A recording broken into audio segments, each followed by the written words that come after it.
Welcome back to another match reaction. Arsenal have just beaten Brighton 2 goals to 0, and that takes us top of the Premier League for at least 2 hours. But look, let's get into it. Look, Brighton are our bogey team, and for me, for me, the score line really didn't matter. When you're in a title race, the only important thing is you get the win, and that's exactly what we did today. The lineup came out.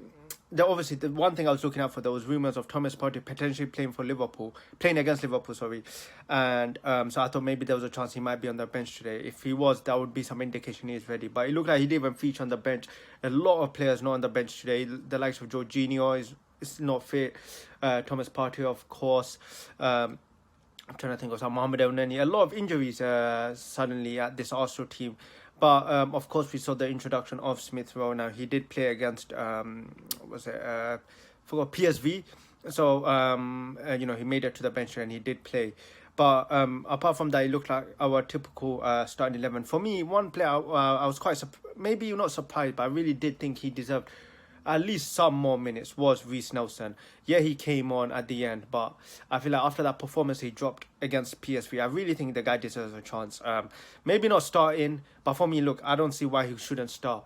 But at least bring him on earlier. For me, Reece Nelson should be Arsenal's #1 sub when you bring on a winger. I think Trossard, it should be, if you bring on any subs, you have to bring on Reece Nelson ahead of Trossard if it comes to the wing. If he's centre forward, yes, Trossard should be playing ahead. But if you're bringing on a sub for the wing, I'm sorry, Reece Nelson should be at least getting, should be on that, should be higher than Trossard on the wings. Because for me, I think he's a guy that deserves a chance.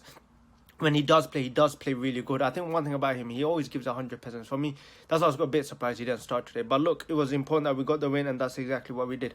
For me, one of the best performances, especially in that first half of the season. The only thing that we lacked was our shooting boots. For some reason, we just cannot finish our chances. That scoreline actually flattered Brighton, because if we had our shooting boots on, that game should have ended 3-4-0 by the end of first half. We had so many chances, but our players just either kept making the wrong decision or kept taking long on the ball.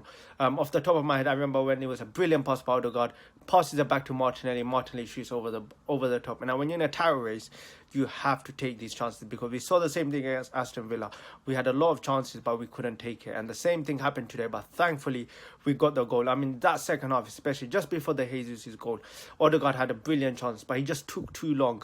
I love Odegaard, but one thing about this guy, he needs to release the ball quicker. He needs to shoot with his right foot more. He's too dependent on the left foot. I think that's my issue with Odegaard. But other than that, he played really good today. You can see his game has changed a bit more with the introduction of Kai Havertz. He's dropping in more deeper, linking up play. And for me, I think that's Odegaard's best trait of how good he is on the ball. I think there was a moment in the second half where there was like 3 or 4 Brighton players on him, and he just dribbled past them so elegantly and just released the ball.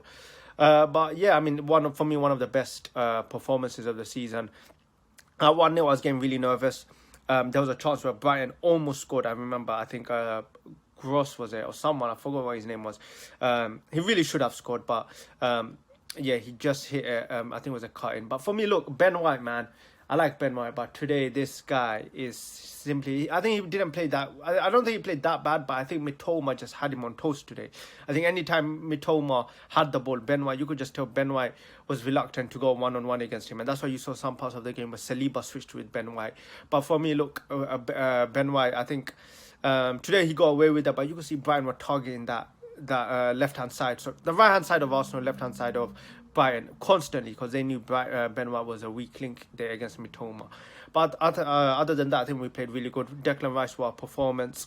Odegaard, another brilliant performance. Saka, Martinelli, I think they played okay. Jesus, a brilliant goal, and I think Jesus was just so good today. And that's why for me, when people talk down on Jesus, I just simply can't accept it, because when you see this guy play, tell me what other centre forward plays the way this guy plays. He is so agile on the ball. The link up this guy has, he's just such a technical, skillful player, and there's not many players out there.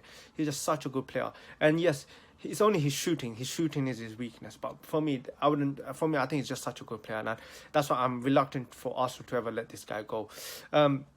Havertz, another goal, a brilliant goal. So Chelsea fans, take that, because he starts in that Chelsea team. I don't care what anyone says, he starts for Chelsea team. But yeah, man, apart from that, look, we won. Now the next game is against Liverpool, a big tough game. where we have to get the win. But yeah, guys, that's the end of today's video. If you enjoyed it, subscribe, comment on what you thought about today's performance in the comments, and I'll catch you guys next time.